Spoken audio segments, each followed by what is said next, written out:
Anke favoritter ser där. Nej. Det är en pura öppen finalen. Vi såg väl han första.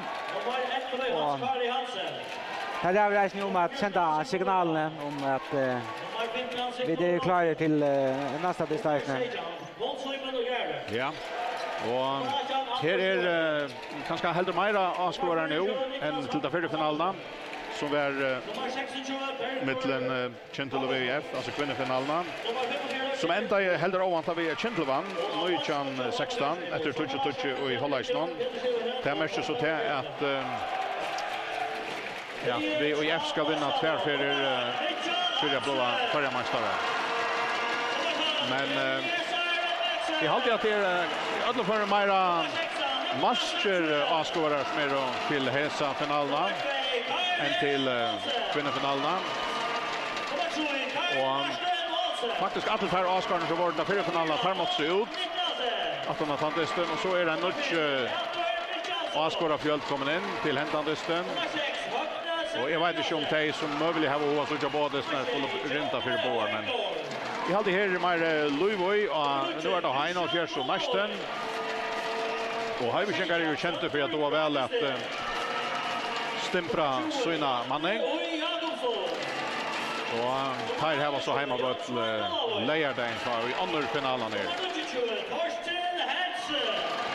Ja, och här vill så spelarna presentera er nu i Hallene.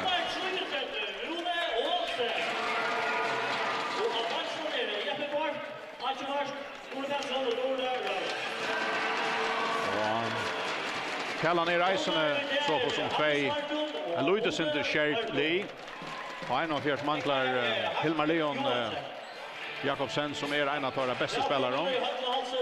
Och annars är det på en av fjärs linjen som häver lagt lundar om dessa här sierskottna. Här har hon nästan allt nu dessa ståarna.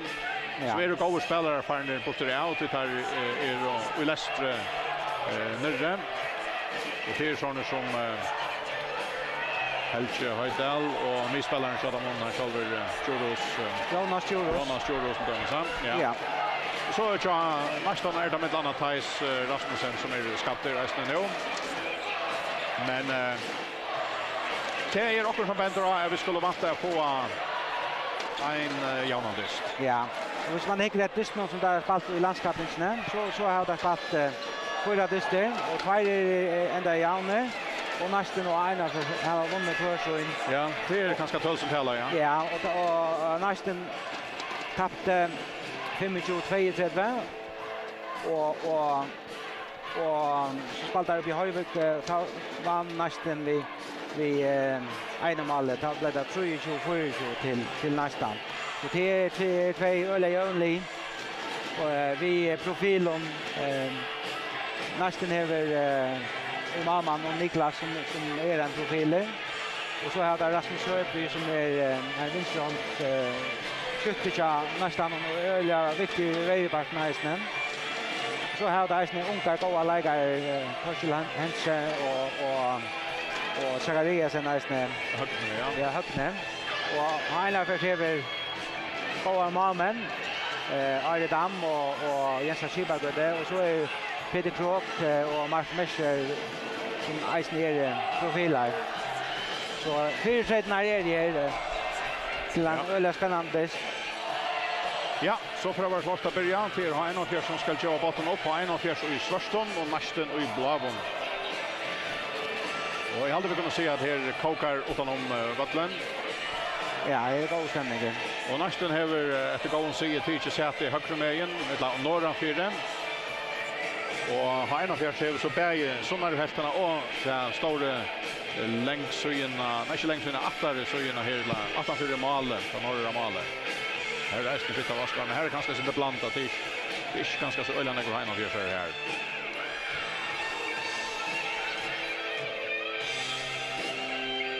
Men jag tycker vi får så att vi nägvar fel och vi hör intensiteten. Ja, så är spelet sett igång då. Här har en av fjärs som är i Alafe, marskar vid botten och mittfyren. Venstre med in till Rona West Høygård. Ut av vunchen till Live Mortensen. Och högre med in till Peter Krog. Marskmarker, Rune. Så Peter Krog. Och här för Peter Mitchelsson ut mot honom och väljer. Frikast. Och Peter Krog, Marskmarker. Rune. Och Rune lever upp och skjuter och han sitter. 1-0 till H71 Rune Vesthøygård. Så det Neistin som fyrir all upp. Och till Trenter Kragesten vid botten. Så det Rasmus Søby, Torskjell Hensen. Och frikast till Neistin. Och till så tidsen, Trenter mittfyren. Och Rasmus och utav vänchen till Per Herup Olsen. Rasmus Søby, dansk spelaren Chadamanna högra backen. Så det Torskjell. Och Rasmus Søby lever upp och han sätter han i nätet. 1-1. Så det har 1-4. Hopplar fer. Och en för Rune Vesthøygård. Och det lockas en för Sjönon. 2-1 till 1-4. Ja, och Rune han Ja, fick ju gå över igen. Ja, träffarna driver in över och högre bollarna in. Ja. Ja, det är plötsligt han ett upp Hilmar Leon som han finns att spela han nu. Han har tycker väl man säger. Ja, här till. Och så där Neistin, Rasmus, Torskjell. Så det är Bruksla för frikast till Neistin och till bröder Hannes och One Vartom som dömer mans finalen.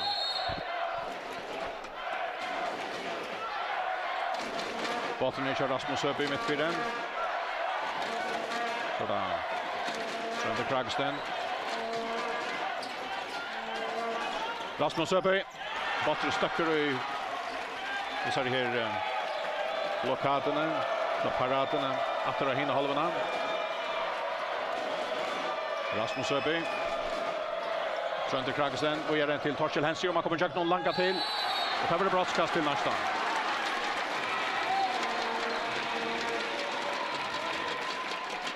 Brottskast till Neistin. Och här blir det Högne Zachariasen som ska skjuta.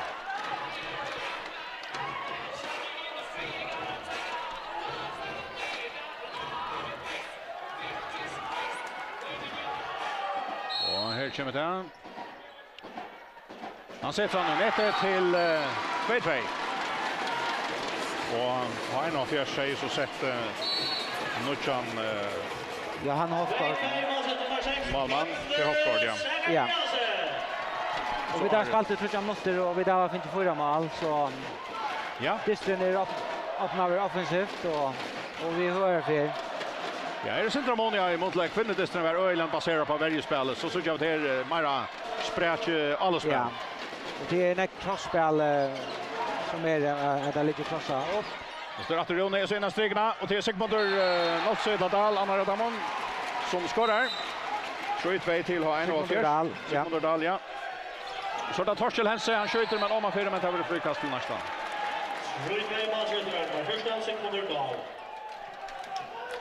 Och det som hände här, det var det att Rune, han här la ju bara två spelare in och igen till att han har skottat 2 mål och så är det plats in i. Så han har ju 2 mål och en assist så det är en okej början tror jag. Så är det att de håller stålen. Ja. Torskjell Hensen, han skorar och så är 3-3. Och en av fjärde i allopen. Så hans kvar kommer in av Vötla, han var nog färre in i förutdater. Så är det har en av fjärde. Och botten är Chan Marskmarker, så är det Peter Krog. Så är det vänster med in här till Rune Vesthøygård.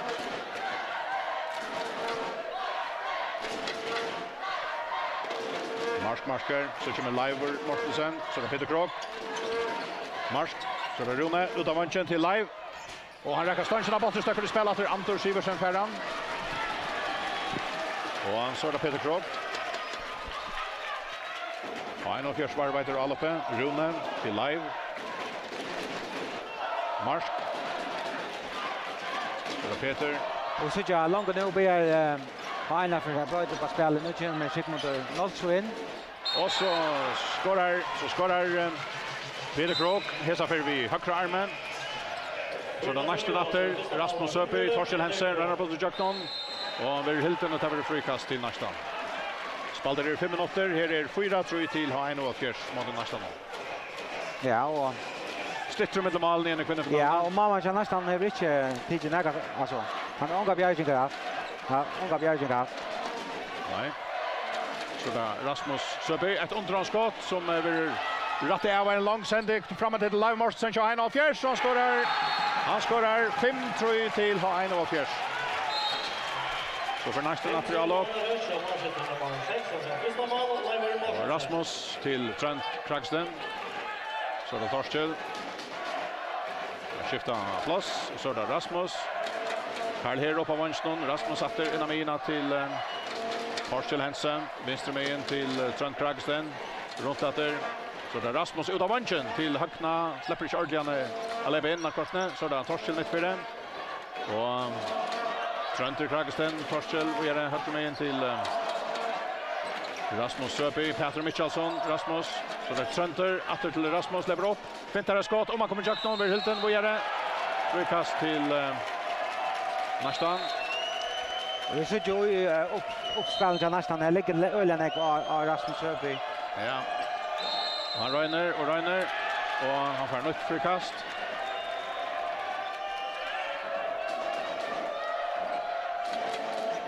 Till så Tichen och han fintar en annan för om man kommer Jack och hesa för det en för ett frikast. Och ett gott kort. Ja, och rutinerar av Rasmus att det var en ölspel och stretcher han ett gott kort och så får där ett nytt mål upp. Och där kan de byta upp han också. Ja. Trent Kragsden, Torsten Hansen. Trent kommer in och framina spelar här vanliga spelare. Torsten lever upp och så där Rasmus. Kajeran mitt för det. Han röner och så vill en annan för Brookslow. Så är utvisning. Sigmundur Dahl ut. Så har en av fjärde första utvisning till disken. Ja, och en av tar vidare till att pressa Jamie här i höger så ja, så tar lägger han inte för här. Och Sherman ordentligt väl av och Rasmus han lägger rakt här och rönar täcker sig utvisningarna så kanske få där sin bättre tydligt byta spel ju. Ja, Neistin fram i sig all uppe. Trent Kragsden mitt fyra. Så det Torsten Hansen, Trent Kragsden, Rasmus Söby lever upp. Skjuter inte ut av vänstern. Högten Zacharias av vänstern, men Aredam Bjarkar i mål och så har och fjärs.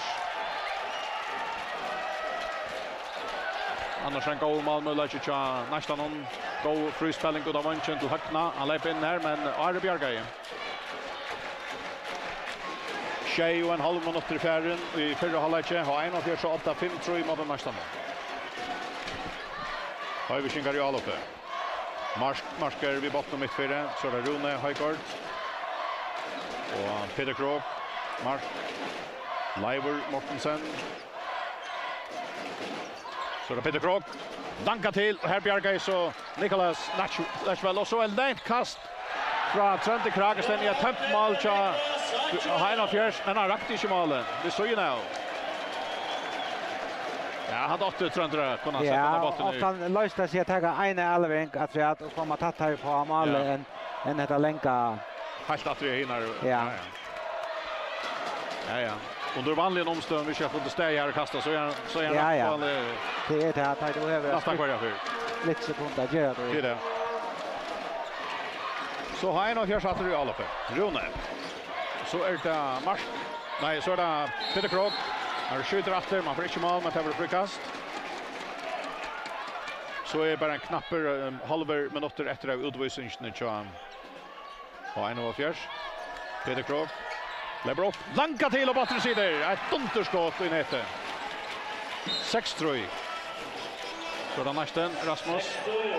Och så lankar han botten i nätet. Ett dunderskott från Rasmus Öpøy. Och i stanchen och in. 6-4 till final Fjärs. 6-4 till Rasmus Öpøy. Och en av Fjärs att i alla fall. Slasher 20 minuter farner här i förra läget. 2 mål mot Höjviskinkar 8, 6-4. Höjvisingar i alloppen. Rune Højgaard. Marskar. Så är det Peter Krok. Marskar ett underskott i nätet. Och i nätet. 6-4. Neistin i alloppen. Karl Herop till Rasmus. Och han duntrar bollen mot dem alla. Men här häver Aredam händerna 4. Och så för Heina Fjärsatter i allopp. Och tar missa bollen ut av världen också. Neistin inkast. Rasmus framåt till Karl Herop till Rasmus. Vi är till Trent Kragsten. Och han röjner sig beskottet mittfyrden, men det blir en bortkast till Peter Krok för en oregleligt värjespel och frikast till Neistin. Ja, och så timeout Hálsi. Ja. Och här är vi så här en öle för av spelen och det är nästan kontramål som tar Neistin skårar så är Höjvisingar kött upp och kommer i jöknen.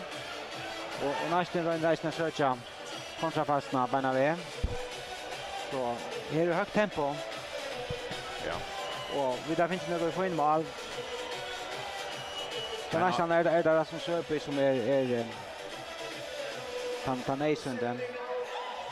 Ja, och här har Neistin kanske inte en viss att det var är skyttar som i stora mån kunde i avlastan. Nej. Men Heina Fjärsatter kanske helt större urval. Ja. Och här är det farliga ödlan positionen.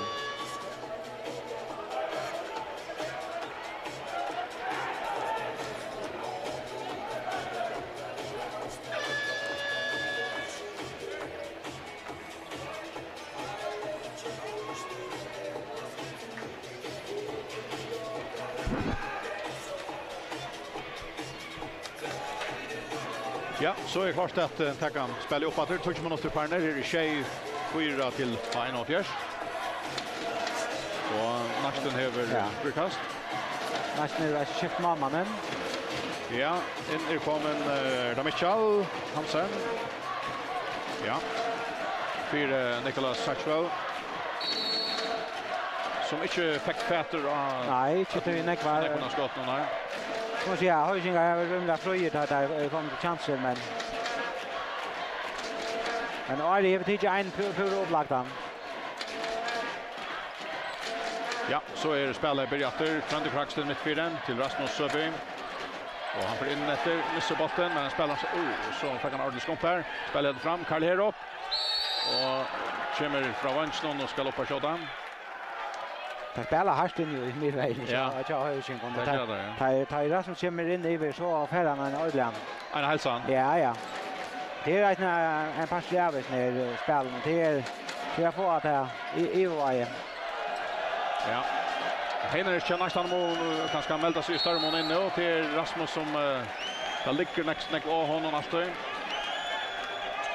Och att det Rasmus och han där inte mål hesa för. Så är det utkast från Heina Fjärs mål.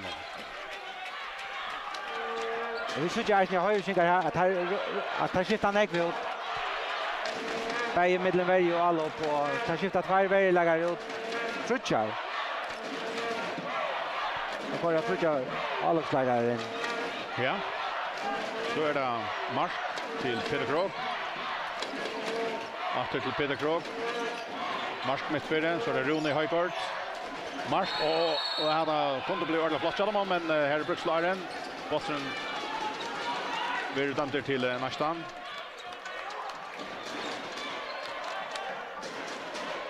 Och Rasmus Söby han tänkast vi Hannes Vard. Han hältar att affär och härliga vissar. Ja, nej, det är hålla och igen han ska kasta och köra lopp. Neistin i alloppen. Torskjell Hansen, Trent Kragsten, Torskjell. Och så igen är det Rasmus Söby. Så där missar med Trent Kragsten. Lever upp. Skjuter inte till Torskjell mittfältet. Han kommer in till Rasmus Söby. Han spelar vidare till Torskjell. Åter till Trent Kragsten och han lankar han i nätet. Dickst under första. Och så är 5 till Neistin och 6 till Heina Fjärs. Och ska det vara Trent Kragsten. Så är det efter Heina Fjärs. Det här skotten skulle sitta tja nästan man uppe i Arje in uppe i krossen. Ja. Så Arje har ju inte haft några just det. Som till döms Jens är det där. Så det är snett att vara precis utan man skjuter. Ja. Och 41 satt i alla fall. Spalter är 13 minuter här i förra halvleken. Och 41-8 Shefim mot Neistin. Rune Højgaard skjuter Mitchell Bjarkar. Och han Bjarkar är för en fantastisk bjärging och en väldigt början från Mitchell i mål som Neistin. Och Neistin är en shot mot alla fem. Och bollen checkar här på Manston så det Rasmus Söpy. Och så är det strikerna och här är Peter Mitchell som skårar. Så svärar Neistin efter.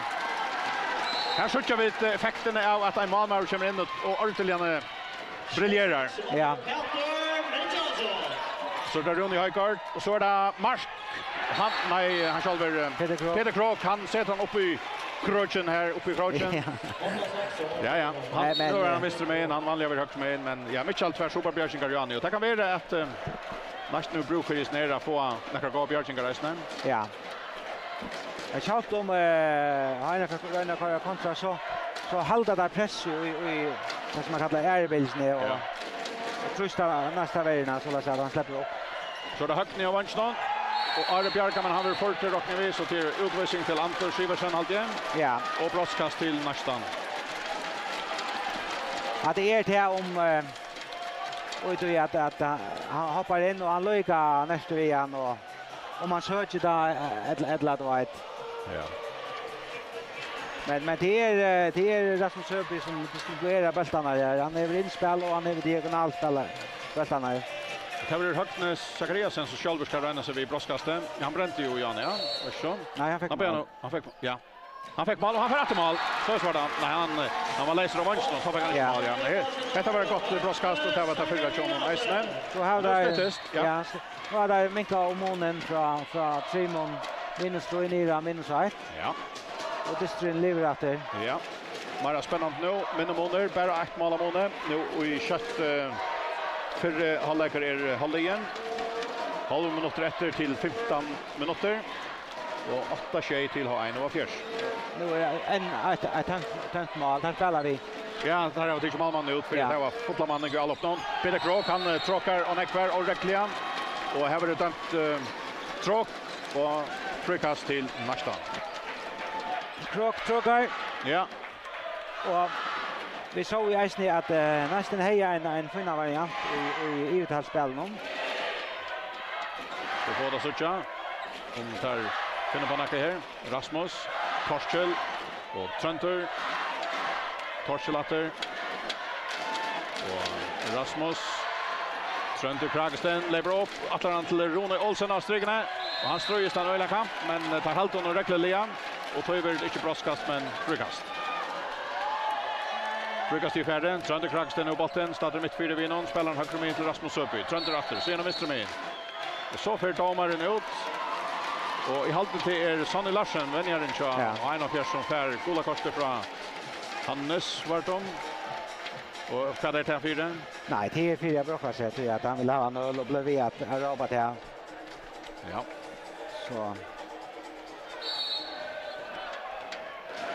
Så är spel uppåt till Jen.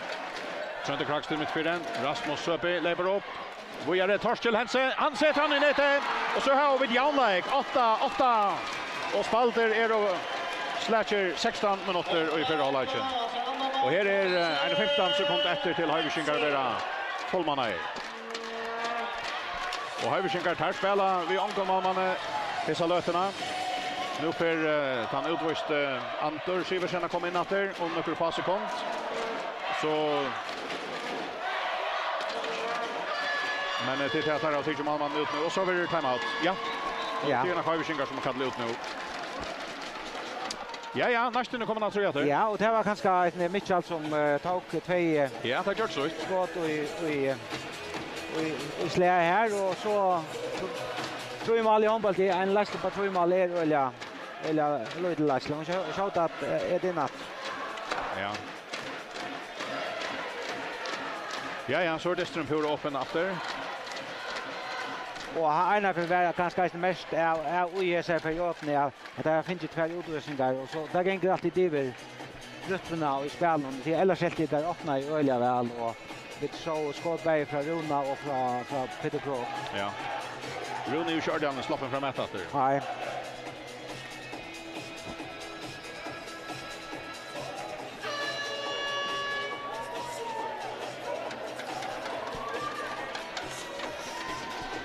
Så prövar klart till att ta spel upp där.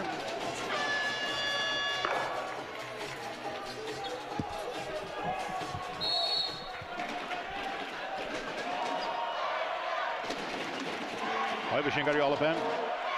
Og botten er Rune Høygård, marsker. Så det Peter Krog. Så bruksla dommeren og skal lukka korrigera också i uppställningsnedla i värjene. Jag vet inte vad det snurrar sig. Anyway, det är så spelar upp att igen. Peter Krog, Antor Siversen. Och han får en sån här rundgång i hela botten. Så marsker ut i högra sidan. Leter Peter Krog botten. Marskatter, så gärna Peter Krog. Och så gärna det Rune Høygård så Peter Krog så får han. Och han får bara det strax och sätter bollen i nätet och så är det 28 till 1,4. Kan gå isolat där. Neistin, och så är det högt ner av vanchen. Men här är Jens Skibakot att komma in. Och han bjärgar. Ja, högt ner och ganska trubbelagar tar han i laser av vanchen. Han är väl trycker i bröstkasten nu. Och säger att han har för gott plats. Ja. Så huxar han för näck. Ja. Och Jens han då alla kommer in i disken. Ja. Han har spalt några diskfronten. Ja, han häver alla rutinerna och han är öliga stark man mot mannen. Ja. Och han kan väl brukas den. Och så en go skott och en go bjärging. Mitchell Storbjärga i skotten från marker. Så då Neistin Torkel Hense. Han fintar sig i jøkken och sätter han inte i nätet. Men så är det Karl här upp och nej, botten blir ute sig där. Det var alltid en super Malmans parata tja Jens Skibakot. Men gott att Torkel han vann sig i jøkken här men han fick inte botten nu. Nej. Ja. Det är spelet för Malmö över vinner duellerna. Ja, det är just det. Stefan Michael han fänger reisen till som han är tatt på. Han häver lite spel i center alltid i Malmö spel så nästan någon. Och det är lukt till att nu ger Jens Skibakot det samma hinner med. Och så är det ordentligt gott alla för China. Väntar vi marskar duntrar han i nätet. Tack har en sån dubbelt cross här och match kommer fotboll här. Så då Neistin efter Trent Kragsten, Torkel, Rasmus innan strigna Rune. Han sätter han i nätet. Att det var lika gott alla upp där. Ja, det går handbollen. Det går handbollen, ja. Touche till line of yes. Och så missar där bollen Høybeskinger nästa men på en åter. Och får där ett shot alla på Lea. Nej, hade Høybeskinger vill komma åter nu. Och så hade jag att nu lyckas som och det modar andra innan sen det. Stäcka där lyckas som och tackar så lätt om Gerard här nej vi brötingarna och skiftingarna som skulle till. Men här är bäge gott crossspel vi där var inspel på signa och vi där var spel ut av vängerna. Ja. Och in i mitten är det ett gott vägspel och kontant. Så då Neistin, här är Jonsvein Tolov kommer in och spelar nu. Och Trent Kragsten och man kommer köpa Rasmus och så ut till Karl här på vanchen och han sätter han i nätet. Han sätter han i nätet fram vid Jens Skibakot och hoppas över öljane. Lite ut att geva här vid främre stång. Touche. Och nu kommer åter för nu. Jag tror det finalen. Ja. Så är det H71. Marsk. Så är Hans Kari Hansen kommer in. Löser av Peter Kroken och Löten. Och Marsk med fyra. Rune Høygård. Marsker. Så är det Hans Kari innan strigna. Ta Lukas Tisches nästa men finka men tar med han ut efter. Och inkast till H71. Antor Siversen till Hans Kari Hansen. Marsker. Rune West Høygård.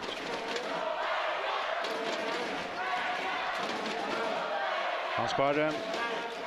Och han får in motor och så blir det bruksla för kvarjon. Ett gott kort till. Ja, det är så. Högna Zachariasen tror spel eller ja så att välja stickspelaren.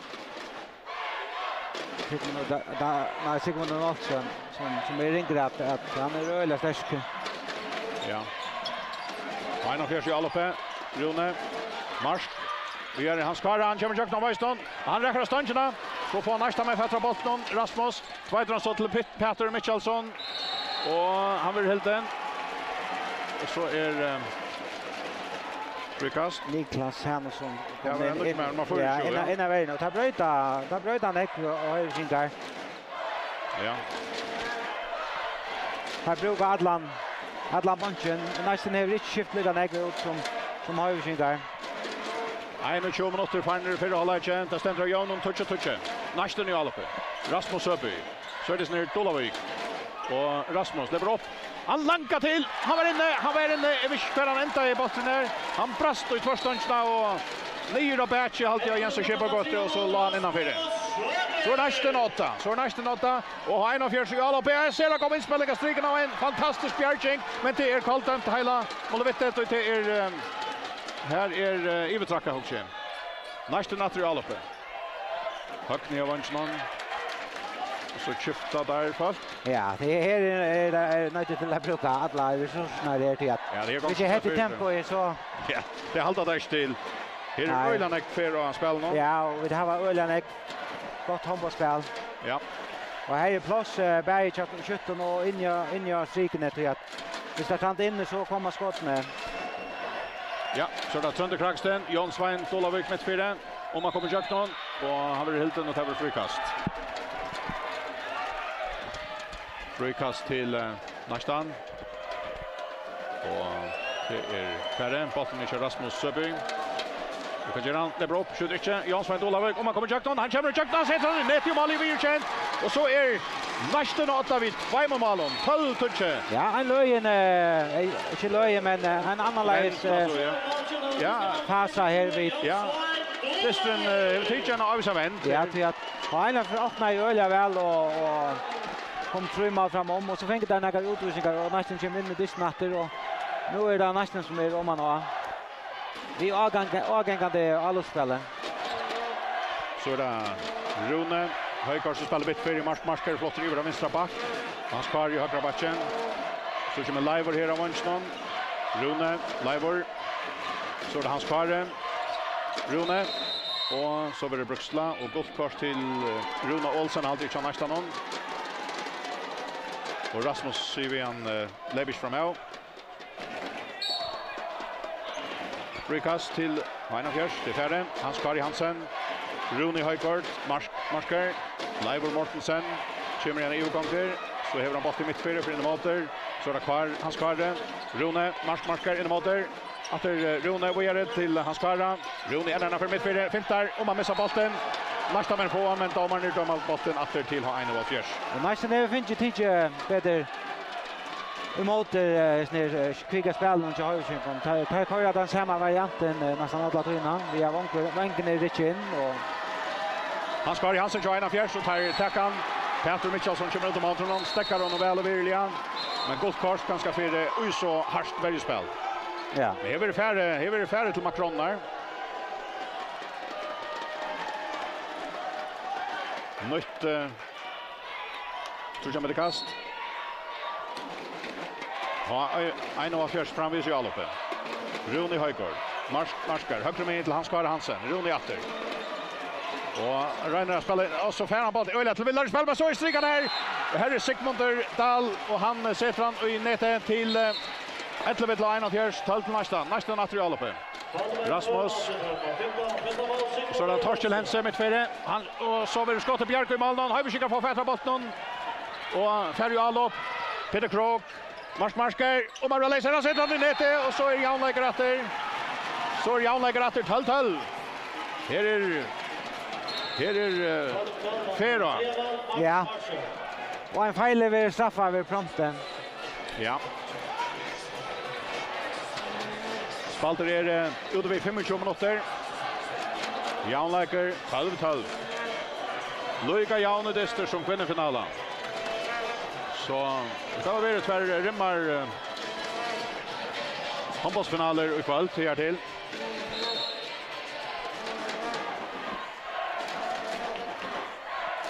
Neistin i Alloben. Trønder Kragsten. Och så det Jon Svein Dolavik.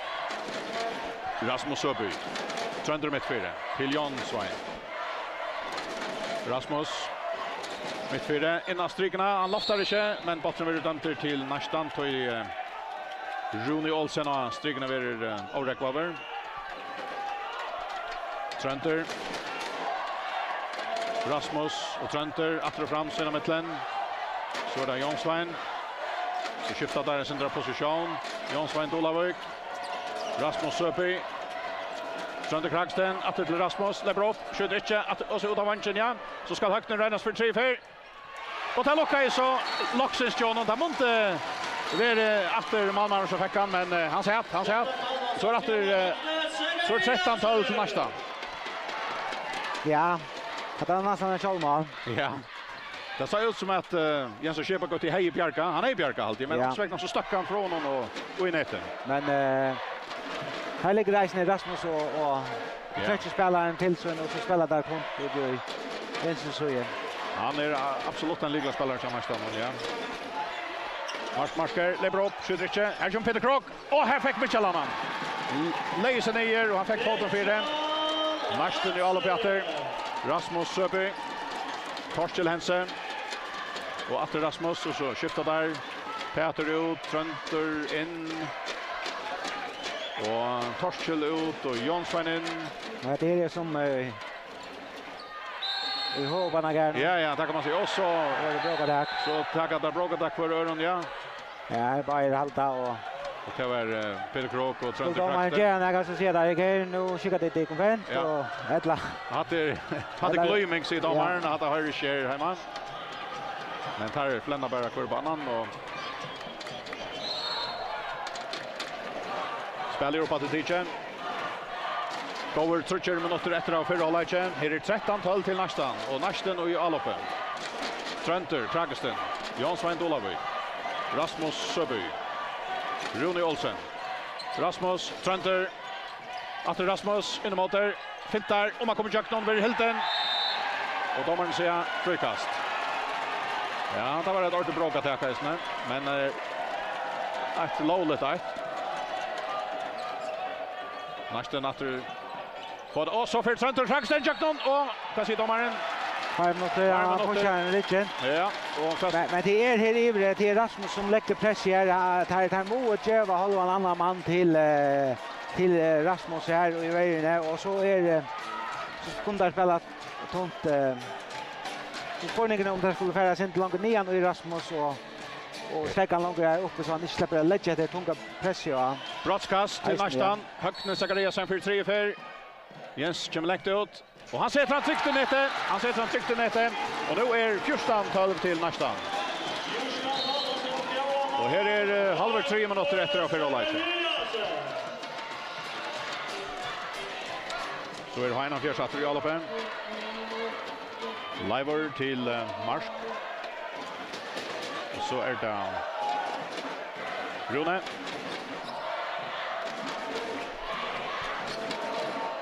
Rune till Marsk. Innemåter, vi är till Peter Krok, fotlar fer. Så langar han till, men Michel fick handen för men här är 2 minuter till Peter Michelsson. Är det andra utvisningen? Nej, Charlie var ute. Det är ganska skitche. Det är det att han är kommit att lägga vid öxeln framom och så vill han kompa ryggen. Ja. Och Peter Krok kommer i näga för och det som vi aldrig Ednas rymla väl så har ju som det är det crossspel här där kommer in och binda halva annan och så kommer backarna i fer. Ja, och hända ner utvisningen mest till att han kommer nog in att det är bara 2 minuter och 8 sekunder efter förra halvleken. Och har ju synkat här var isen utvisning men tar välja så att sätta 6 mans in i allsparten. Ja. Ja, det är Niklas som får ut så har vi sin gång. Så det är Rune, han lankar den i nätet. Han är alltid om skålen han kvar fram Färnas. Ta igen över runt. 14-13 är Neistin 8. Och så teker Neistin Malmannen ut för att det var fullt allop här. Ja. Rasmus är botten, så är det Trønder och Jonsvein. Det spelas på samma måte nu för ja, så är kanske akkurat som ska akkurat som kom in av vattlen. Vad var det? Nej, bombakedla några kvar. Ja. Ja, vad är det så? Han drar över dig nu då. Ja, Rotlande bomb. Där kan man glöja i. Ja. Och vi söker det för Trønder och något i övergång. Ja, Sönder Kraxten. Ja, playmaker som för in. Rasmus ut av vänchen till Karl Hero. Nej, här bjärkar Jens Ashiba gått handen under botten men botten stöcker ut av vattnet. Samma ställe som man skedde Janne så det blev inkast nästan. Tar halda fram just nu all upp någon akkurat 1 minut efter av Fyrra Legend. Rasmus uppe och så här var det Michelin. Han Jansberg skulle spela på. Han går till färd själv här också igen. Ja, men han var färd nu och Vangur var färd nu. Ja, det är han och inte se. Så han har fjärde satt i alla fall. Så här var det möjlighet till att få en jämnläkare ja. En går halv minut efter. Neistin 8 vid 1 mål. Har skinkar i alla fall. Peter Krog, Marsker, Peter Krog. Och så ut av vänchen, Anton Siversen pura läser och skorar. Och så är Fyrstan. Och 20 sekunder till Neistin att spelet är alla fall. Och tar Neistin men tar målmannen ut. Så är det att Neistin har bättre möjligheter i alla fall. Trenter, Jonsvein, Rasmus, Jonsvein, mittfyrre. Rasmus, han höcker till och botten stöcker i tvärstangen och här får töjen. Ja, halvläger, jaunläger, Fyrstan, akkurat som tja. Och i kvinnefinalen, här står Eisner och Jaunon i halvlägen, tar vart av touchen. Det är en finner dyster. Ja, det är en årliga god dyster. Vi nekvar för vi avbrutna vägspel och öliga gång allspelen. Och vi där var flera spelare som sköt målen. Ja. Här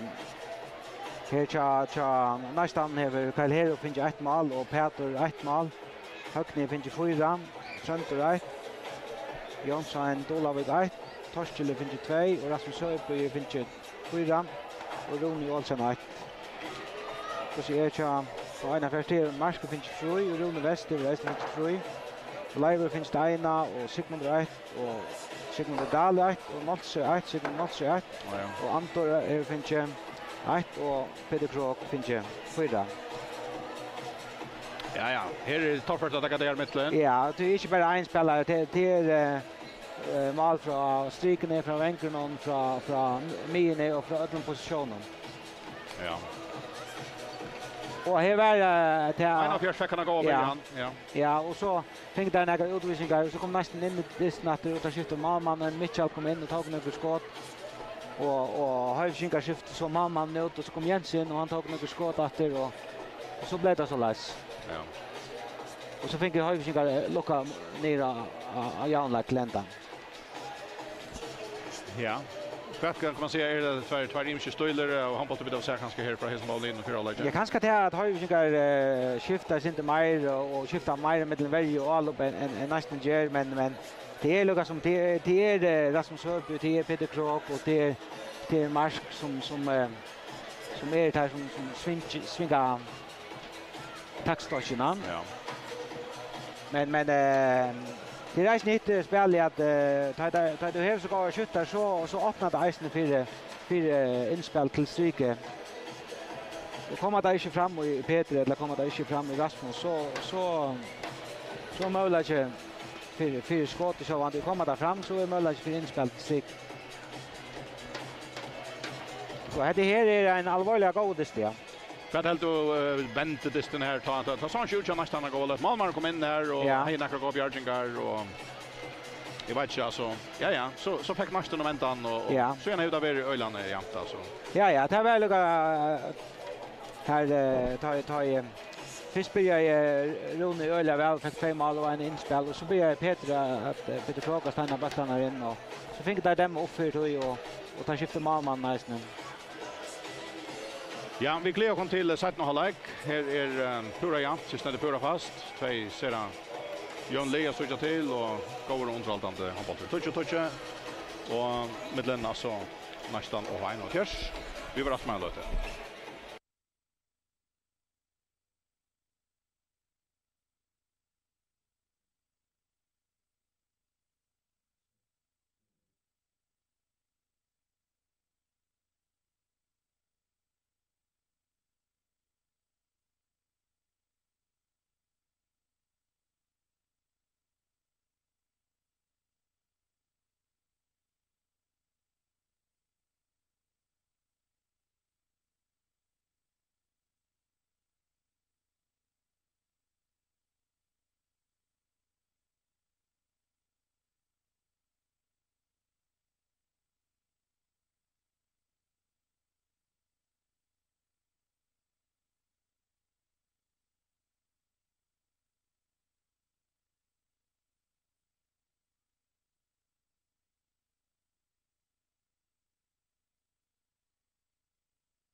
Ja, klar. Vi är klara.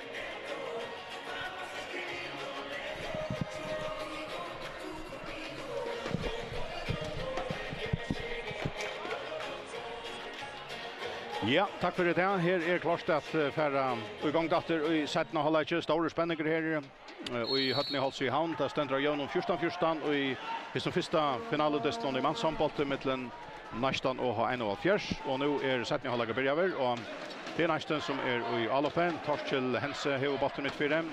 Spelaren höger med till Rasmus Söpi. För bollen åter. Vänster med till Trent Kragesten. Och runt åter så är det Peter Michelsson som spelar kommer upp i lägen så där Trent med bollen sätter Fyrra ut efter höger sida.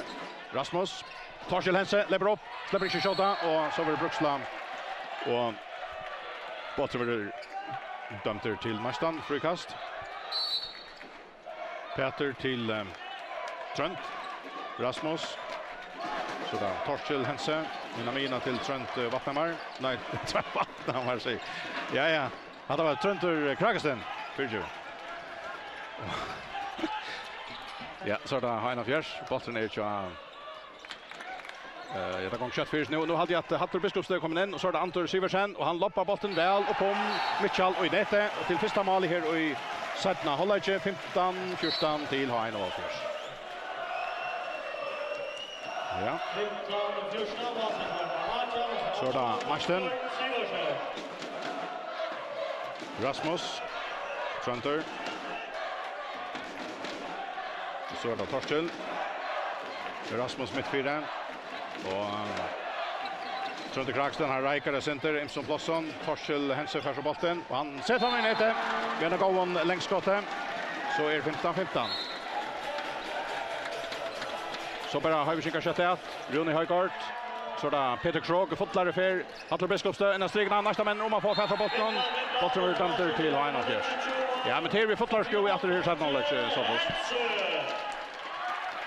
Ja, det är fullt rön av. Och nu är Hattor Biskopstöd kommit in till räknen. Inte annorlunda playmaker som bara kan skjuta och finta. Ja, han har där gått till ja. Fyrra läge, ja. Han har så bollen nu och så är det Rune Højgaard.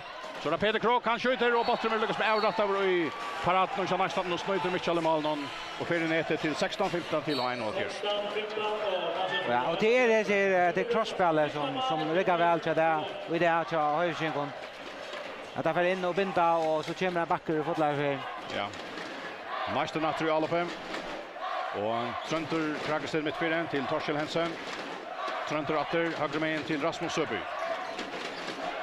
Och så då Torskjell i de åter vid tigen så kommer Kragesten rännande och vid Hilton spelar fram nästa men spelar kött in och signar Peter Michelsson och han röner att spjälka här och göra sig lesan och han får så ett frikast. Rasmus Söpi fintar och man kommer jack någon vid Hilton för frikast. Och det är så tigen.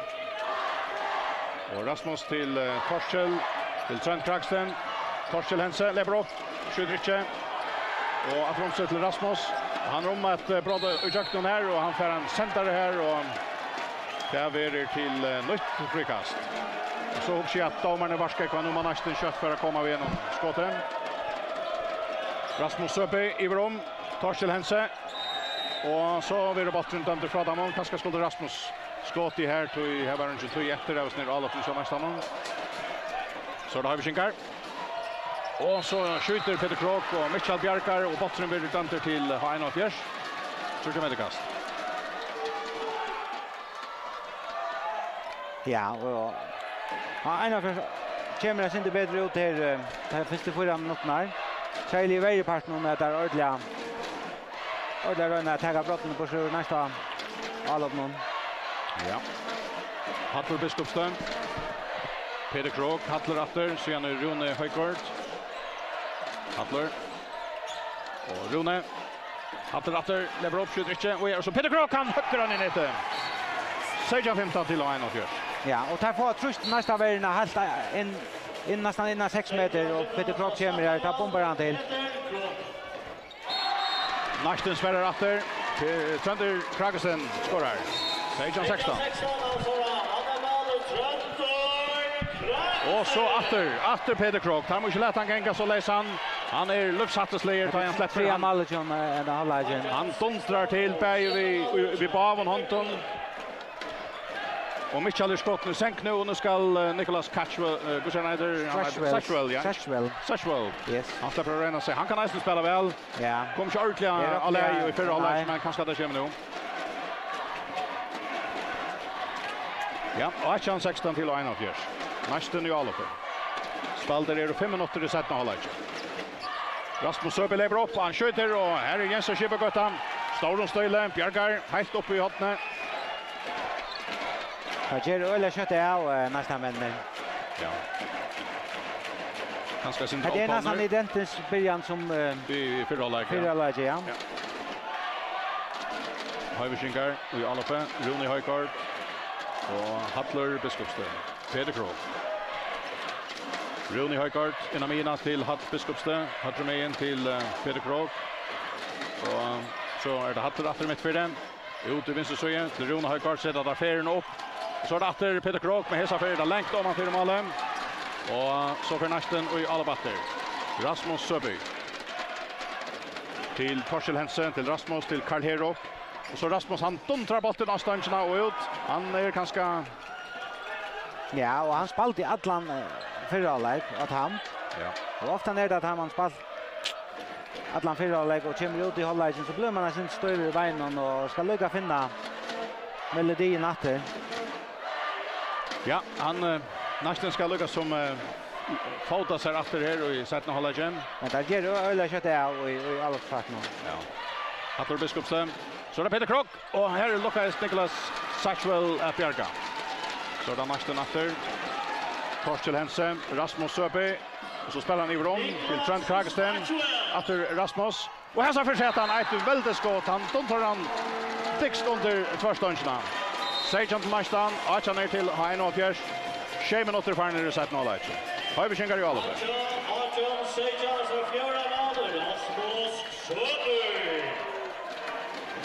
Peter Krog till Hattler Biskopstø. Spelar mittfältet och utåt till Peter. Och så är det Reichinkar av vattnon, Ivegångter och första sönon. Och så är Högten Zachariasson för Ansa sälja väl efter Peter Krog. Där lyckas han i Sverige nu som där rönan. Så är det Hattler Biskopstø. Ska spela han innan strigna och här är nästa men knapper kommer mittlen. På Fätra bottnon släpper ju all upp. Rasmus vid bollen fram efter till Högnan och man kommer Jöknon. Nej, han släpper ju Jöknon först. Och så vill han Hilton och han får frikast.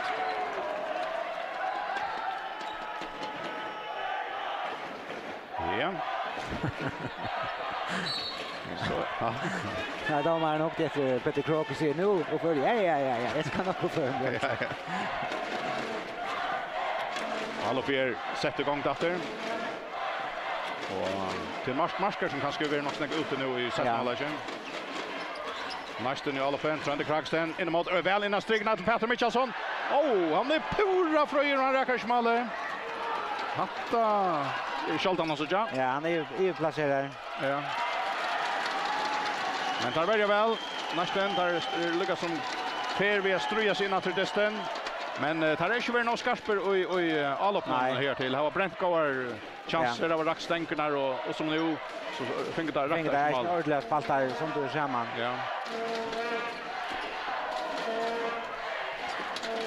Fine of Hálsi Alope. Och Hattler Biskopstø har bollen mittfältet inom åter. Vi är det till Peter Krog. Och så är nästa vän man kommer mittlater. Och så blev det istället Sigmund Dahl som skorar. Här var det halv in i marginalen. Nästa vän var att förra stå botten. Inte var att där miste bollen och så blev det avrockning till mig igen. Nu är Neistin Sejan till H1 av fjärs. Ja.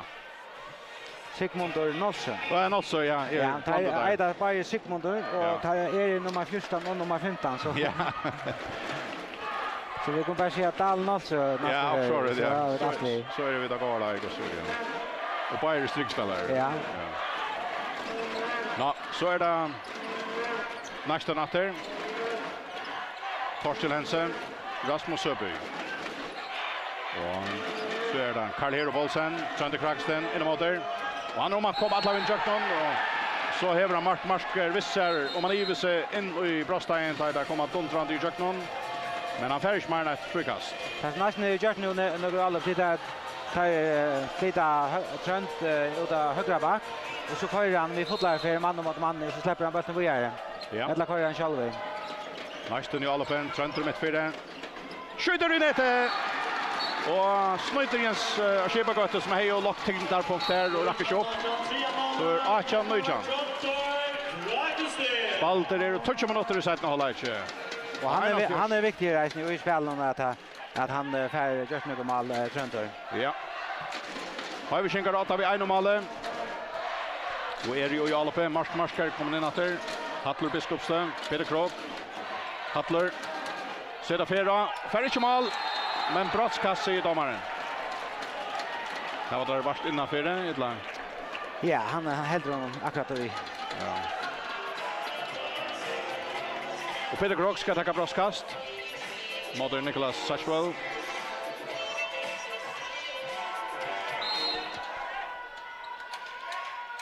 Och han skorar 20 Achan till H71. Ja, och det är nu börjat att vara lite minst jag har ju inte här att det inte lättare ja. Och i allas fast någon och här finns ju färdra vägpassen och blonta. Men det är bara 2 mål här till kött på en vägen. Jo. Så där Neistin. Rasmus innan strigna och Peter Mitchell som läser och Malmar Björgar i stan stöld för dam som kommer in där. Men Lokotoy för nästan så stöpp botten och spelar att här och finns han efter och han finns ju frikast. Men han har alltid en stor chanser. Ja. Och Peter Iras i väl om att han inte är effektivare, ja, inte vill kallare kvinnoskaren. Beinraknare. Rasmus Öppi, det var affära själver och så ut av vanchen. Ja, men alltså han tar kanske usen och går över kort stäm för bara på att spela gänka. Och så är det Tröntor att de ser Peter ända över släpper kör Jackson så är det Torstil Hense. Och så är det Kragsten och så är händerna av domaren uppe. Nu ska Neistin komma vid en skott kvar i löten. Och frikast och Rasmus ska se domaren här för mitten här. Han ska tacka till Nutjon, Rasmus Söby klarar, så får han bollen, han släpper Charlie Shota och bollen som han ligger 18 för och så var det bollen dömd från Neistin. Har vi skinkar efter i alla fall. 20 år sedan till 1 och 12 minuter för när sätter alla. Ja, det är Lukas om att det vill hoa drakna center nu. Ja. Att ta linkar till Neistin och ligger nekva här nu till Rasmus och han kunde fyra med att han är trött. Ja. Och Einar för det klara att han skiftas inte bättre ut i förra läget. Har vi skinkar i alla fall Hattler Biskopstad mitt för den. Så det Peter Krog. Han man kommer Jackson och han lankar dem här. Det kan inte mal i sfär. En gåslöva till honom. Och Neistin i alla fall Rasmus Söby till Torstil Hense. Han man kommer Jackson. Men han drar Lukas som akkurat lötnet har han ivast om han ska göra hettet latta. Och det är resten för cykeln som är Ramonen. Ja, så är det timeout. Ja, så är det så. Så är det. För det är kanske nästa män som har större törv att få justera. Ja, och det är några vi att jag kanske få byggspel jag inte bättre upp och kanske släpper jag inte ut i vi tar ju nog snägga in i mina och Rasmus söker välja näck jag säger Mantelman duellerna. Men där jag har haft några få inspel till Svikna här där här var bränt och så. Då hade jag kört ett nästa finns ju vångspel vi. Men det är ju en avläggning att ställa det så kan jag in i mina. Och så plötsligt så skiftar han över Malvejan som börjar att täcka isen så. Ja. Och vi såg isen upp i alla från så har ju synken att det är en Peter Krog alltså. Ja. Han har skott nu en 2 eller 3 skott som inte är färdig mål ja.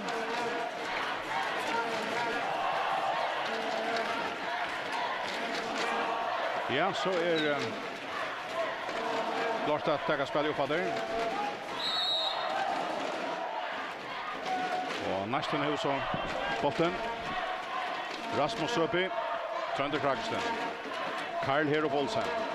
Rasmus Søby, Brenne Motor, Skydrikchen, Trønder Kragsten. Han ivar sig center, så får han bara att han i kjolven, så blir han. Och det var fri kast också igen. Och i Weissman mätte sig till han.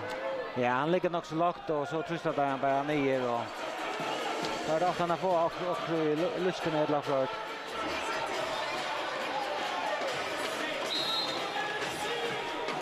Så är det. Spelar upp på Tijen. Neistin framvis i alla fall. Karl Hero upp till Rasmus. Trønder Kragsten. Torshäll Hense. Om man kommer till någon. Spelar vidare till Kragsten. Så får han då. Och en superbjärging från Aradam Mosia. Men Neistin väl klar och jag tror inte att han kommer svajmat in här. Ja. Ja, vi kan vara alldeles smart så hoppar han bara in till det var längt in i fältet nu. Så fick han brostkast. Ja.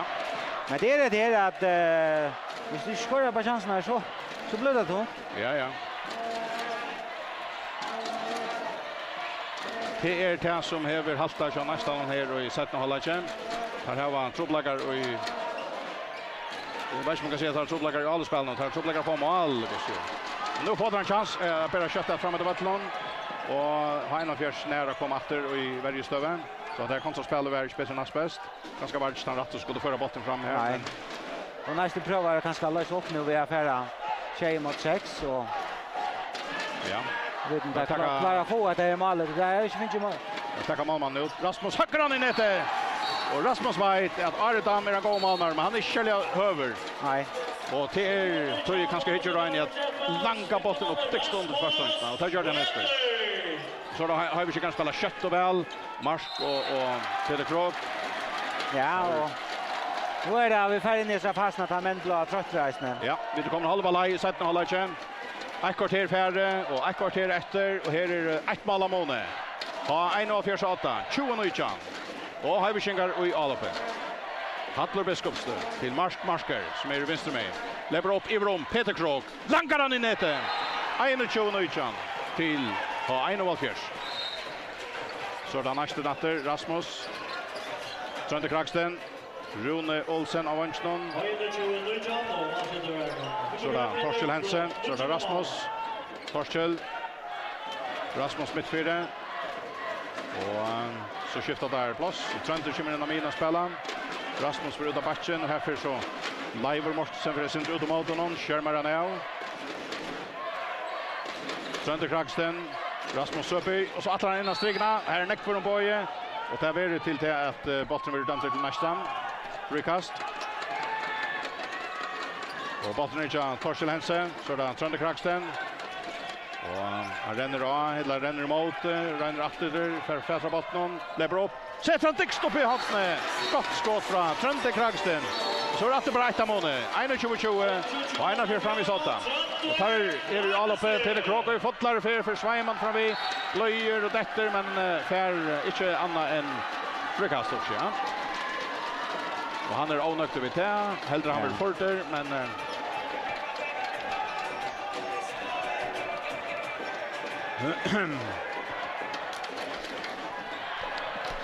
ja. Och 1-4 i Alapen. Hattler Biskopstø mittfyrre. Marsker. Hattler. Och Marsk. Så är det Leiver Mortensen. Så är det Peter Krog. Och så är det Marsk. Han laggar han i nätet mittfyrre. Attermål på 1-4. 22-20. 16 minuter på den sätten håller igen. Ja, Neistin hänger att han. Ja. Där släpper Charlie framåt där efter. Nej, och han har förhäver förhållsvis. Där står det brett och alla. Här flyger skyttar som bara bänkar bollen i mål.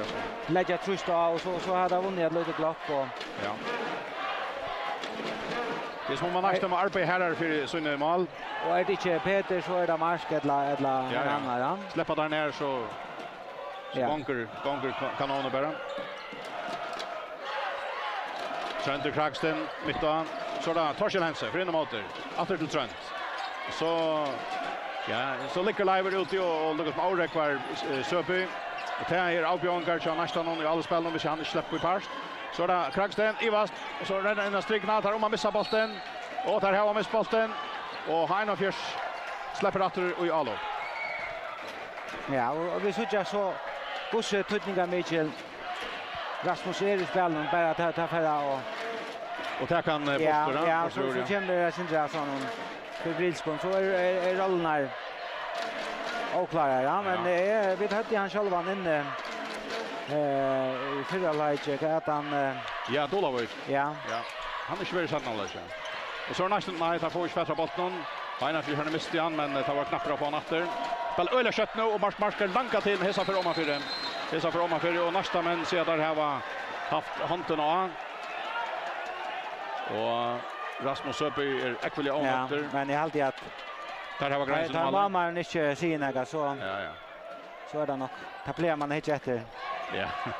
Ja, han bäjer höger och ganska ser där ja. Ja, har en av fjärde i alloppe. Biskopstöd till Marsker, till Krog. Hattler mitt för den. Marsker, lever upp, skjuter inte. Peter Krog.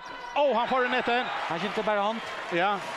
Han glappar han fick kanske och till kanske ta så avräckvar målmannen. Ja, så plötsligt skjuter han vid höger hand till höger, ja. Ja, spalter nu jamar åter. Så 3 mål av månen. 3-20 till H71. Neistin efter i alla fall. Jag skulle kanske prova att finna Jonsson in. Ja. Jag vet om han kan göra något av backlossen. Så spelar Neistin högspel. Röna spelar en sån flickvare in av vänchen, men det lyckas inte. Och det är kanske inte Röna tar man 3 mål efter år. Att man är så att man är i överskott att man kan spela. Ja, och det är nästan. Ja. Så för Peter Krog haltande ut till 1-4. Ja, och där var Radla spelarna Lotte och den skar kommer in. Ja.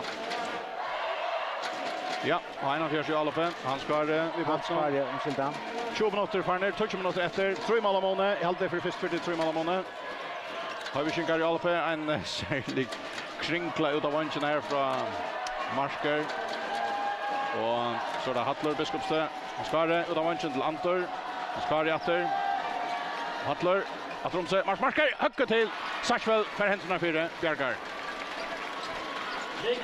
Neistin efter i alloppe. Torskjell. Och Rasmus. Iverom till Trent. Fotla ferien mot där. Så är det Rasmus efter. Innan strigna. Rune. Ser det gott mål till Neistin. Ser det gott mål till Neistin. Så är det 3-21. Ja, här är goer tempo fotler handbollen i mitten det går så. Rasmus kommer rennande nian som en Amina som en vänsterhand och där ska det inte omställning gå. Så jag får upp det och så kör han Rune in i cykeln. Och så är timeout. Ja, jag vet inte vad fast Peter Krog om han fick. Jag tar också kanske om vi må gå så spärra till lärden så. Om man fick krampa eller om man har haft en piper eller också så där. Ja, han lyckas slatter här och golven och tar farner att Mucha center. Ja, jag vet inte. För att det är inte ganska köla ner där. Jag vet inte ett där vinter och som knä eller jag vet inte vad det är. Jag nästan rädd om att vi är mer outgjorda till att de spelar sin del Hasadera och alla spelar är inte så flådande som det var i förra läget. Nej. Men och få strikspel på i vänken är släckt i stallen. Nej, det är nästan bara misspelarna som ja. Vad är det? Ja, så fick vi där gott spel in och strykna nu igen. Ja. Men det är inte så näckväl tror jag. Näcka. Peter Heinaker kan nästan någon, men det är inte så häppen vi står runt om.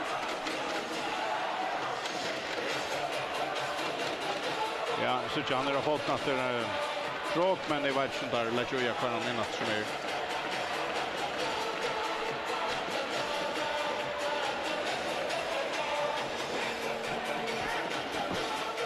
Men ja, Tullin som är rättna för det. Det är 2 mål och en jaunläger har eisen tutning. Att man inte sitter alltid på ett brett och satsar och kommer ännu mer attrom. Det är tutningar med jag har hört det vi. Så spelar upp att tigen 90 minuter efter av distan. Är det 23-21 till 41. Mot Neistin. Och Høyvikingar i Alope. Hattler Biskopstø, marsker. Hattler fyller straks för bollen. Han släpper ut någon. Han räcker tvärståndsna. Och botten är ute. Och Neistin. Ja. Ja, men vi Neistin med Montefiore. Ja, Rasmus. Och så högt ner av vänstern. Han skjuter vid sidan av målet. Nej, och det är det här som Neistin tror vi till är så här 100% chansen som där bränna av Engelsson och Striknen. Ja. Här kommer ner ett mål. Ja, det har jag haft några serier så där. Så då har vi Høyvikingar. Marsker instrument till Runa Højgaard. Och Rune in mot så innan strikna till Sigmund Notser hade haft över. Och så 2 minuter till Runa Haldiancha. Nästan Rune Olsen. Jo, han helt runt någon. Han helt runt bara. Ja.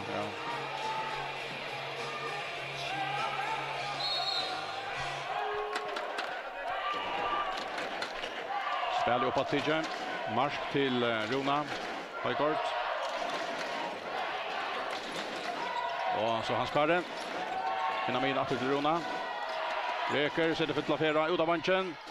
Och så björkar Saxwell i målen som nästan Liver var väl uppställd av vanchen att han skulle skjuta. Nästa men Färjö Alabatter Rasmus och vann ut av vanchen till Högna. Sådan Torskjell. Rasmus till Karl Hero. Vi tar Scholtans Karl Hero på läsarna högra vanchen. Nej, han är en Fyrra like och han satt någon like. Ja. Torskjell Hansen till Rasmus Söby. Han lever upp och han skjuter. Han räcker helt smalare. Nej, det är Jens var fan till skriva så. Ja, han skulle bara rakt in för så en där. Så lugga som ja, nästan är ju Charlie Rattlet här att bränna såna där. Men det producerar chansen. Det gör det. Ja, och så det är bara att nej som manglar, ja. Så kommer Krok in att han haltar center. Men han är svär. Och han bottnar kör Runa Højgaard mitt fyra så där Peter Krok. Och han lever upp skjuter inte. Marsker i stegen. Han får ju jakta och sätter han ner till Menn. Jag vet inte om han är björkänt. Jag hade det fetet Ja, han gör lite hopp på. Ja. Så där Neistin. Och så där Rasmus Søby. Han sätter han och i nätet. Och så är bara ett av månen. Ja. 23-22. Och spalter är och går 23 minuter, 6,5 minuter efter av distan. Nu är knappt det spänning och jätter och han kör. Høyvikingar i Alope. Marsker. Rune Højgaard. Marsk lever upp vidare. Peter Krok. Och så Saxwell. Han fick händerna runt bollen. Neistin i Alope. Nu är möjligt för att jauna. Ja, och Neistin tänker sig gå att höj nu. Nu är det kom näga in i distan efter. Här är det Polmanna i ratter och ja. Här spelar Rowley nu. Vill ju släppa fram av. Trönter Kragsten mitt fyra. Torskjell Hansen. Trönter ratter. Högre med till Rasmus Søby. Och så är det Trönter för in i motor. Och så är det Rasmus. Kanske Rasmus. Till Torskjell. Torskjell lever upp. Fintar det skott men så ränner han sig en trånka. Och det är näklat här inne i. Ja. Frikast. Trönter. Torskjell. Trönter. Rune Olsen. Så där Rasmus. Och ett fint skott från honom in i men till Bruksla Arren och ha en av fjärs missar man ut. Jag hade Rune Højgaard utkvart i 2 minuter. Så är vad han gör. Nej, det sa jag helt inte. Här är det lukar som 4 månader var inte. Ja, han fick bomban in här. Men det tar Bruksla Arren.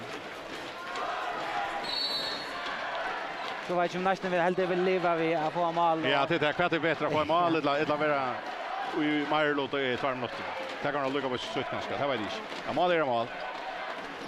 Ja, så är nytt all upp Neistin. Och Rune Olsen i läser. Han får brostkast. Och här är chansen till Neistin att komma 3 efter. Skåra där, så jauna där. Och så är 5 minuter efter att spela.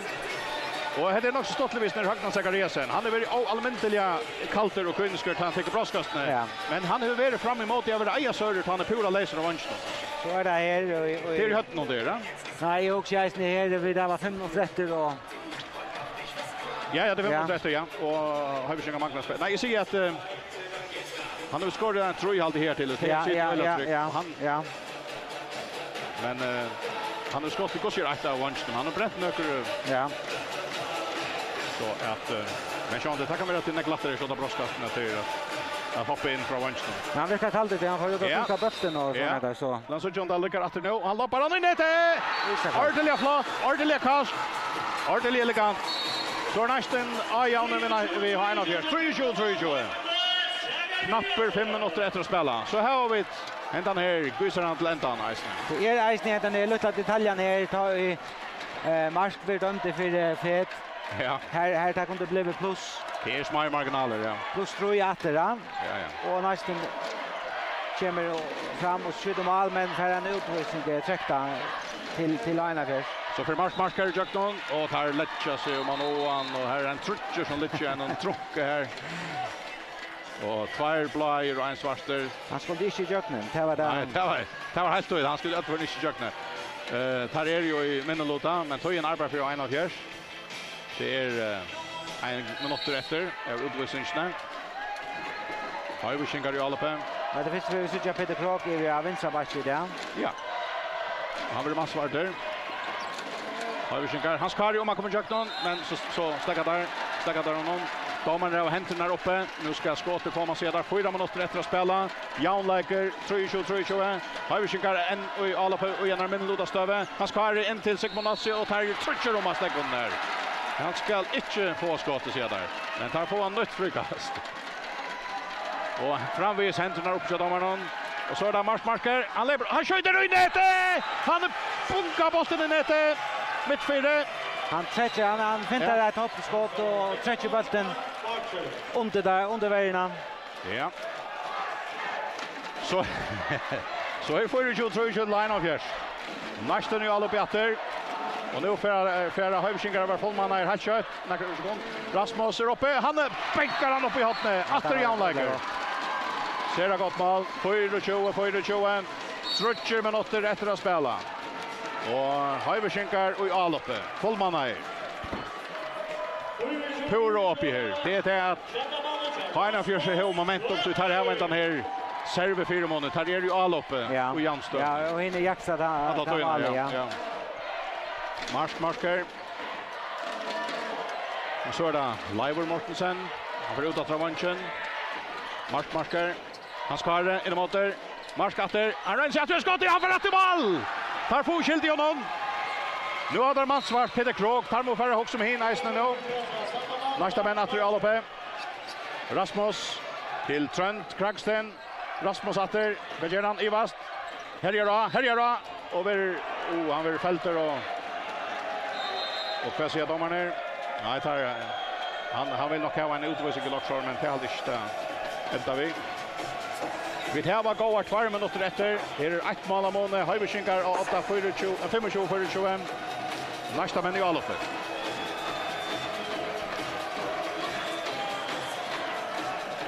Det är nu utvisningarna. Ja, är det då ja. Ja, och så är det spel upp att Tidje. Neistin i Aloppe. Trønder Kragsten, Torkel Hansen, Trønder, Rune Olsen, Rasmus Søby. Han höcker han mot mål, men Åman fyra. Utspel från H71 mål nu. 2 minuter efter. 1 mål mera till H71 och tar ju Aloppe. Tar här var möjligheten. Ja, för här är det så här var det nästan avgjort där. Ja. Där. Höjviskinkar och i Aloppe, marker till Peter Krok. Så det Hans kvar i Hansen. Antor Siversen. Marker, nu sätter där Fyrra nior, Höjviskinkar. Spela Mara Rowlian. Så är Peter Krok, fotlar i Fyrra. Så ända bollen till Hans kvar, hinner med inte mot mistan. Här var framvis bollen, marker en annan Fyrra. Reiner ströjar sig i skottstöven för frikast. Ja, här är inte några en eller två. Ja. Nu har domaren varska vad nu ska det skottet komma. Markar här ofta ner till skottet och i sista löd. Nej, tojen färden. Bollen dömde från dem. Nästa man släpper ju all upp. Här är 1 minut efter att spela. Rasmus Söper ju fått lära för. Och så här var han häppen. Här var han häppen. Ja, och Skiljeberg känner nästan en sekund så här utla. Så att Jan lägger ner Ja, tar kunde få Jan lägger det gott för det här. Ja. Så skulle där mot sagt bära vinna lärde. Ja, här är spänningen då så starkt. Ja. Det här är mer spänningen i kvindes någon tar regspänningen. Så är det här nästan tar att ta mamman ut och röna söka det Mali och om det klarar att skifta mamman ut till så. Ja, här är så där en knapp minut efter. Ja. Det är ganska oj så långt ja, det är långt all uppe på sjön kan man säga. Och om har ju sin affär igen och sätta en hatt och Rasmus Sjöberg. Det är på ankramma där är det han som kommer att han har fått ha assisten eller skjuter han. Ja. Saved by the bell här. Ja, det var där. Han tar var för att missa bottnästen här. Gör du kött av. Men här var timeout Chester kommer upp här. Ja, det är en goal minut rätt än. 1 minut och 6 sekunder så det utleverar. Neistin i Alpe. Stövan är 25 och 4 skjut ha 1,4. Nästa men klarar att sätta spel igång där. Torskjell Hensen. Rasmus Söby. Trönter Kragesten. För att här var där avtala. Så en övergång till Rasmus som har kommit jack någon. Frikast. För männen med något rätter. Rasmus i botten mitt för den. Ivas center, Torskjell Hensen. Rönnar brott jack någon. Rasmus åter och gör det. Trönter Kragesten. Om man missar bollen fick han åter. Och Rasmus om man brott jack han vill helt in. Och han helt att han helt honom allt och fast. Men domaren Ja, tar han. Ja. Spel i uppåt till Tiche. Halv minut efter. Torskjell Hensen. Rasmus Söby.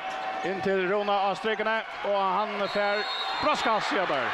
Brastkast till nästa. Ja. Att han var teper i allt där. Ivars en split sekund där under skulle döma brastkast. Ja, och det är att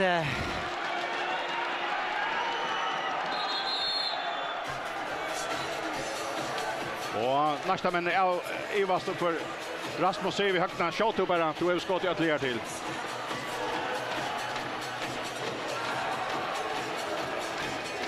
Ja, men det är bara 15 sekunder efter. Det är spännande. Vi ser att det täcks ju upp nu då chans lötna. Ragnar Zachariasen en för 15 kanske broskaste. Gjorde det 15. Och Jens Schieber gott i mål någon. Och han skorar till 25 20 sekunder efter. Five skinkar av bollen. Timeout, ja. 20 sekunder efter. Trycker. Ja, öjliga trycker. Ja. Västmeningar allt, ja. Ja. Men spelar vi nästa någon? Ja. Men här har vi finns spänning för alla kronorna. Ja. Det är ordentlig finalen. Och så är det här för att vi har 20 sekunder efter. Ja. Och det här tar brukar det senaste timeout stretchen till att få 4 räcker till här. Det ända sporten. Ja, vi är brett spel och så är det en crosser och så är det annat för Peter Krok eller Mark som Alltså tack kunde väl få en mål nu alltså. 20 sekunder akkurat för så man kanske. Men nästan tar bara och väljer att köra Peter Krok ut. Och så sätter där Rasmus Söby i Mark. Ja, så är spel uppåt till 20 sekunder efter 6 sekunder, 5 sekunder. Han skar över botten. Och Hilton och Marskär och han vill Hilton och så är det Anton av Anston. Han får inte mål. Han måste skora. Och här ända i destren Jauner 25. Ja. Att det att du pröva blänker tar jag inte. Ja. 1 sekund efter så. Här kom det andra blivit den stora hetjan här. Ja. Men han rakte ett första innan. Men han får ordentligt gå uppbackning från kamraten och se vad ska komma till. Ja. Det Ja. Ja, men detta var en fantastisk dyster, ja. Väldigt god final. Det var det, ja. Det går reklam för manshåndboll. Ja, ja. Intens och välspalt och goda väljer och goda målmän och ja. Vi tar inte allt här alltid. Fina domar, här var alla patchen. Ja. Spännande till det första, ja. Pura öppen dyster. Okej, nu är det Höjvikingar som har en 4 månader. Här är ju hemmavattlig och i Höjvik lejardagen och eventuellt efter Sundagen, men enaste chanser för att Heselin spelar efter Sundagen till att dystren lejardagen ända jauner. Ja. Och så man det kan ha gått ganska bra det hända. Sånt kan man säga Eisne att nästa lie ta så öliga trubbel ut i 20 minuter i av sett någon läge så det var ju 18 och där kom det lättliga väl förra mål 18 men det går just omgång och det är väl mest så nästa linjen i nekvar till att det här var all sala går en slushanta. Höjvikingar här var också inte mer att slita vi rent lite huxar och backspelare och väljarna och så där. Så två li som hvis vi Eisne hittar efter utsliten som är öliga trött alltså. Det är 3 jämnläger i år. Ja. Det är det.